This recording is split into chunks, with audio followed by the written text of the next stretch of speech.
guys. So, dami na naman natin. Talbos ng kamote, pang ulam. Ito pa guys.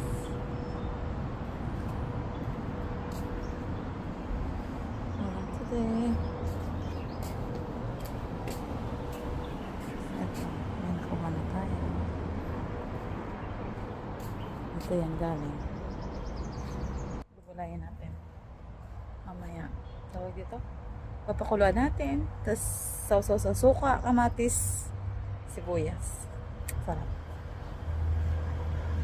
Harvest na tayo. Ito na yung nakuha natin, guys. Ang dami nito. Pang ulam. Tiring! Hi, Day!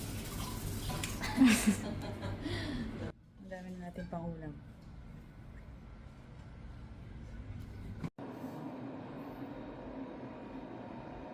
Guys, yung niluto ko. Talbos ng kamote. Ayan lang. Sarap.